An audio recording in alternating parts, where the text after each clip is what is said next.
Germs. They're all around us, yet we cannot see them. And everyone has germs, or like my nephew likes to call them, cooties. But not all germs are safe, and not all germs are unsafe. Germs stick to you like glue, but they stick to other people and objects just as easily. So if you have germs on your hands and you touch shopping carts or your friends or food, now all of those things have the same germs as you, and vice versa. So a specific germ I'd like to talk today about is COVID-19. It's a germ so fierce that it's now called the virus. A virus so ferocious, a simple hug or handshake could be deadly to someone. And I'm talking about a virus that invades our bodies, makes us ill, makes us want to stay in bed, causes coughing, fever, and causes some to not be able to breathe. A virus so strong that in just over 2 months, we've experienced a worldwide pandemic, secluded to our homes and distanced from our friends and family. I know the government is lifting stay-at-home orders, but as a medical professional, I am telling you to stay home and keep social distancing. The virus shows no mercy. It hides and it infects others just by being too close to someone who is infected. Individuals should stay home because staying at home will prevent you and someone else from getting sick, prevent the virus from mutating, and eliminate the virus as a whole.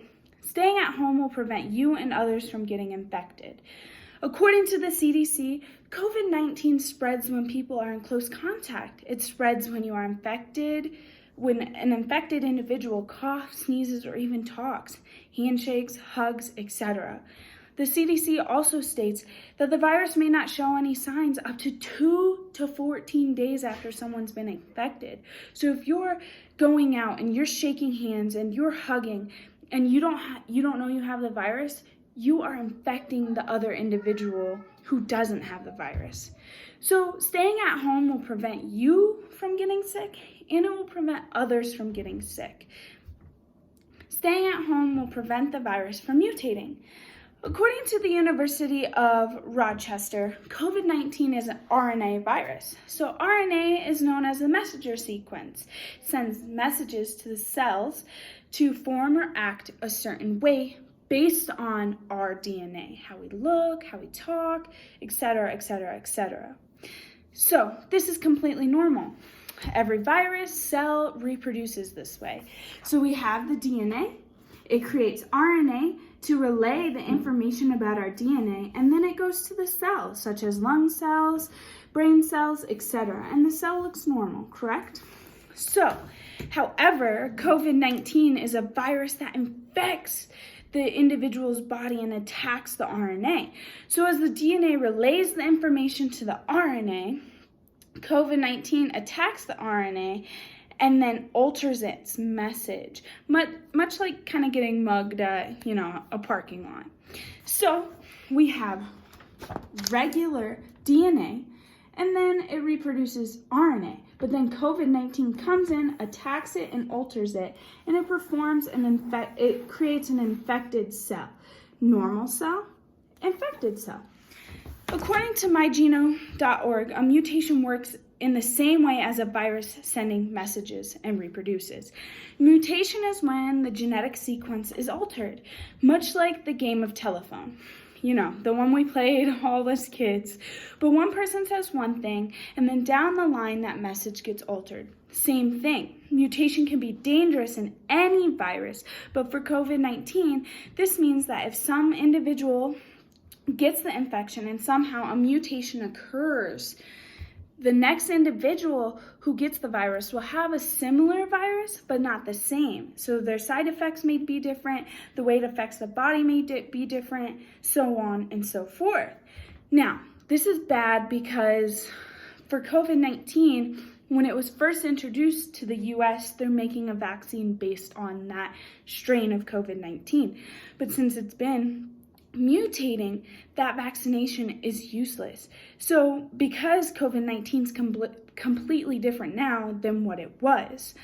So this is why staying at home is so important. Not only will you prevent yourself and others from getting sick, you decrease the chance of a mutation occurring in the virus.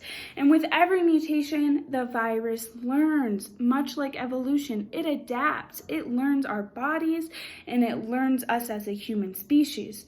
So the possibility of this virus specifically, becoming bigger than it already has is a great possibility if we're not staying home and we're not practicing these precautions. So staying at home will eliminate the virus. Any virus needs a host, animal or human, in order to survive. So if the virus does not have a host, it can continue to live. This is why staying at home is important. According to the CDC, we can prevent the virus from spreading by staying at home and eliminating social contact. By not spreading the virus, we eliminate the virus from producing, and in turn, we eliminate the virus. In the United States, we saw our first case of COVID-19 on January 20th, 2020. As of today, May 7th, 2020, according to the CDC, we have had over 1 million COVID cases and over 70,000 deaths. I know many of the states are lifting the stay-at-home bans in order to get our economy running and people back at their jobs, but I'm telling you to stay home. 2 days ago, May 5th, 2020, the CDC reported over 22,000 new cases.